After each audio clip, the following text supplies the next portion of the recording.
goodness. What's going on out there, YouTube? This is JVS, representing JVS. This is SEL0320. I'm back here for a brand new movie review. Thanks to the great people, and it's a part of the group.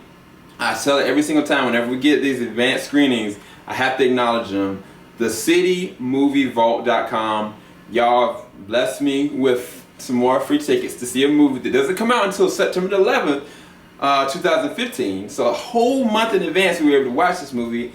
But then when I heard what it was, I was like, you know? And the name of the movie is called The Visit, okay? But the director is M. Night Shyamalan. This is the thing, and I said it in my movie spill. M. Night has messed up on a lot of stuff. He's messed up on After Earth. He messed up the Avatar. Lady in the Water is bad, but you know, the most unforgivable one, which I can say that Lucas Moore, when we went and talking about it, is that Happening. Definitely one of the worst ones. I've heard that he was the executive producer with The Devil. I never even really looked at that, but I heard that was actually pretty good, but his hands weren't technically even on it. He's just made some really bad movies, okay? But he's made art crafts, such as The Sixth Sense, such as Unbreakable, such as even Signs. These are great movies, you know? And I was thinking to myself, going into this movie, I was like, man, this is gonna be really rough. You know, if not only if it's bad, but if it's terrible. Like, I was like, man. And the movie trailers didn't do it for me. The movie trailers, the way they kind of depicted, they had this mom, and I thought a mom and dad who were sending these two kids off to see the grandparents. In some kind of way, the grandparents is kind of losing it. I was like, what is this, you know? But then I actually went and backtracked.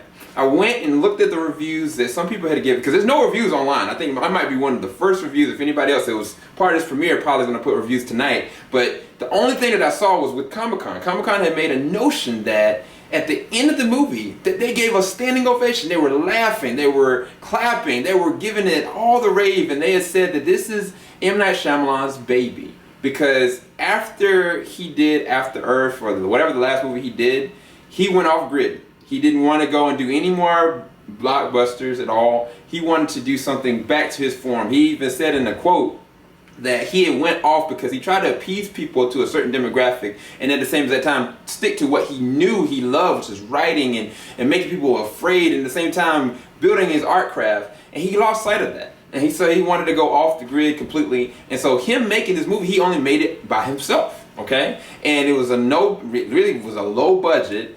And he made it all just on his own, you know? He didn't have anybody backing him or anything. But what happened to happen is that the people that love certain movies, like such as Sinister and all these other kind of movies like Paranormal Activity and stuff like that, they looked at his movie at this one Sundance and they were like, we like this. We're gonna try this out. And he was kind of like all for it, but when the movie came on, y'all, and I'll say this for record, this might be one of the best scary movies that I've seen this year. I'm sorry, this past 3 years.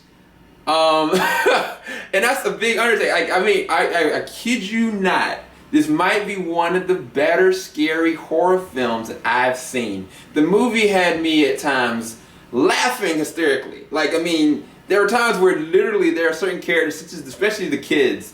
There's one character named Tyler, was the younger brother. He had me bawling laughing. There were scenarios they were put in such uncomfortable positions with the two grandparents that I was kind of like, man, this is so uncomfortable. Man, this is so disturbing, you know? And it's like, you know that going into the movie, there's going to be crazy things happening. There's been so many different exorcism movies and stuff like that. And people are not surprised by that. But this movie will surprise you. I'm not going to say why.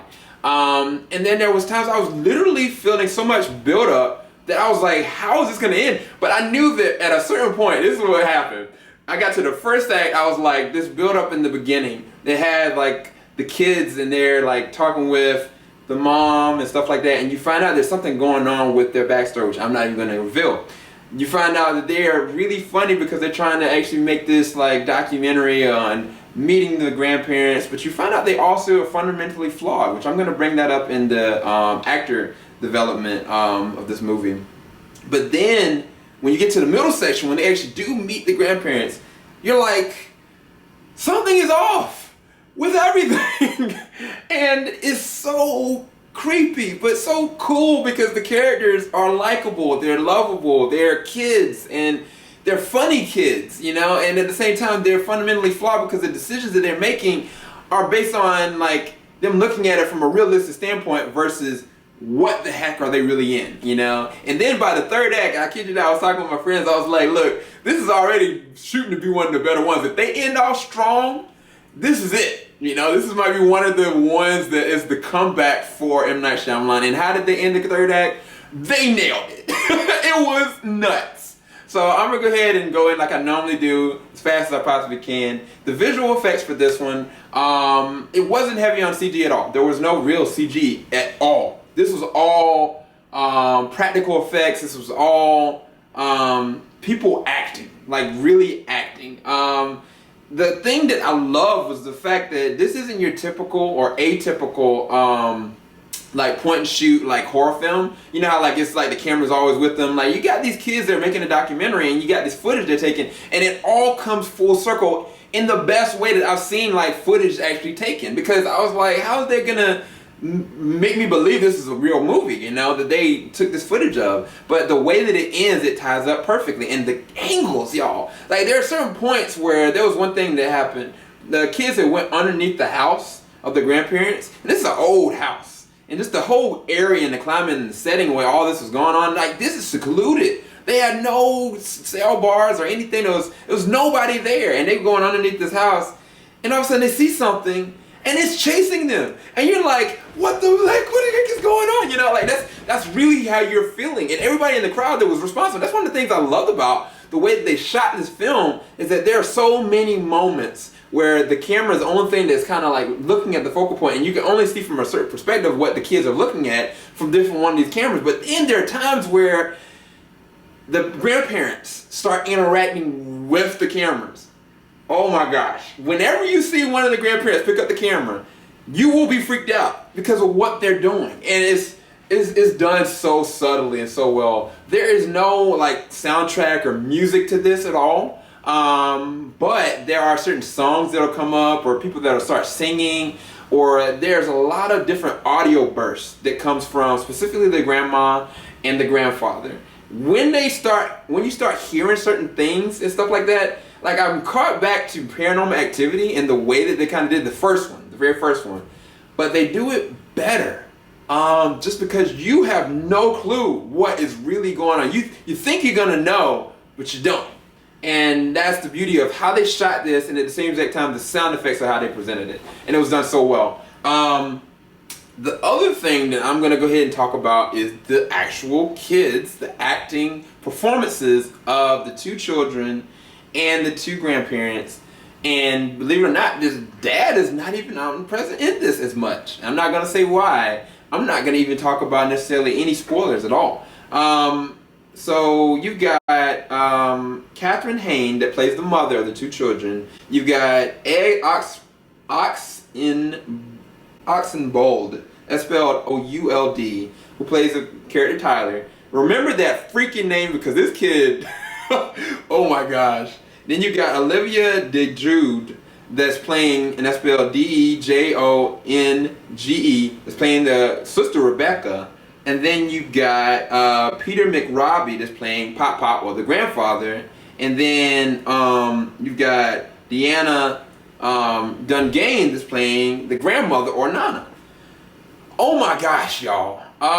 First of all, the kids are so charming. The kids are a breath of fresh air. Like every single time they pop up, like they have different faults in them. Like for instance, the sister, she has this obsession with perfection and trying to get things perfect and getting the right angle. Like she uses a lot of philosophical terminology to make herself appear to be better, but you know that there's a flaw going in there, and I'm not going to reveal that, but the way and the psychology of her and how it pans out is done so eloquently well that it's like, because they're documenting how they are and who they are in this scenario, you get to see those subtle moments. And then there's a scene where she's just like talking to her brother, and he's calling her out on things that she's like been kind of like pushing and pressing him about, and she just breaks down, and it's done so well. It's well acted. But then the action sequences, I'm gonna get into that very soon. But I have to talk about Tyler. Tyler is so funny. Oh my gosh! Like when he raps, when he's like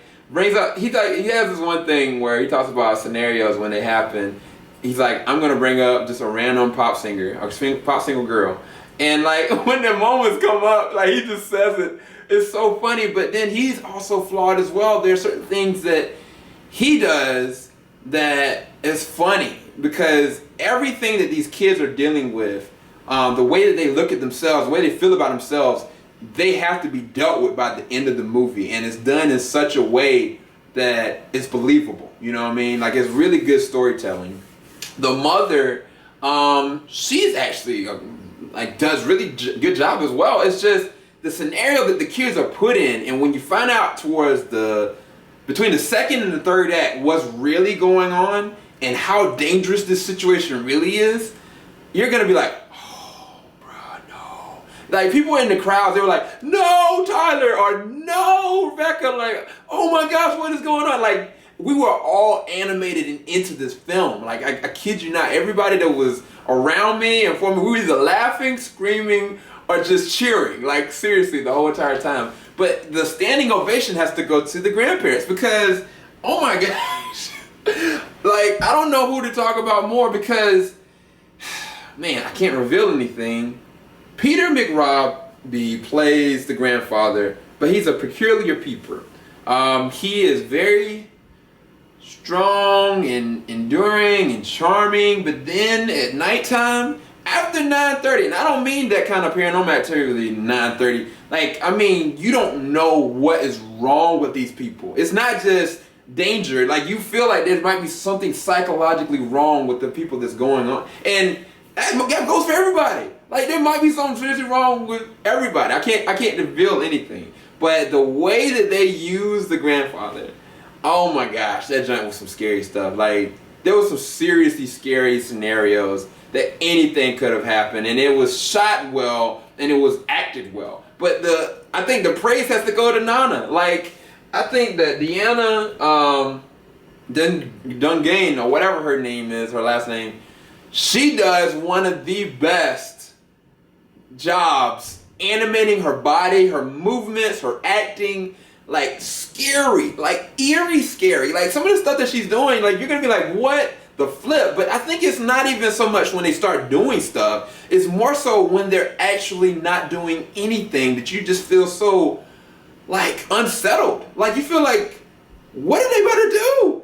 And it's just done so well. There may be, I'll say, the only spoiler I can say is that this may be taken off of an actual story that you should know from your youth, possibly. That's the only thing I'm gonna say. But it's done so well, y'all. It was actually a really good film. I kind of explained a lot about the story, but I didn't, because I'm not even gonna do a spoiler review. What I'm gonna probably do, I'm gonna shoot a spoiler review. I'm gonna keep it in private until the movie comes out on September 11th. Then y'all can look at it. This movie, you need to go in it completely surprised, because I feel like it's not so much just like a normal movie, like you don't want to be spoiled by it, but I feel like the weight that you're gonna feel lift from you when you watch this, and reminiscent of what M. Night Shyamalan has done, is gonna be gone. Like, you're gonna feel so much better going to this without knowing anything. I want to spoil it, y'all. I really do. But you need to go and watch The Visit. Like, it was one of the better scary movies, thriller movies, funny times. Like, it just really, towards the end, like, it all came full circle. It was really deep. As far as the emotional appeal, it was really scary. When there was really been the build-up, when the build-up really starts to hit you, you're like, oh, crap. You know, that's how you really feel. And I mean, it was just an enjoyable, scary time. And I mean, for people that are scary movie fanatics and people that are not, you're gonna like this movie, and I highly recommend it. I give it a 9.5 out of 10 just because, I give the extra 0.5 just because, M. Night, you did it, man. I'm proud of you. Welcome back. Keep doing your own thing. Don't let the studios like take you down. Like, do your own thing. I heard that he's gonna be working on his own other personal movie. Hopefully that gets picked up as well, because The Visit, is legit. This is JVS. I'm about to be out. Definitely let me know in the comment sections below what y'all thought about my review. Let me know if you're excited about the movie, listening to my review of this. And definitely leave a like in the bottom section below if you actually enjoyed this review. Thanks everybody for subscribing. Y'all have a blessed evening, blessed night, blessed day. JVS out. Let's go. Let's go, M. Night.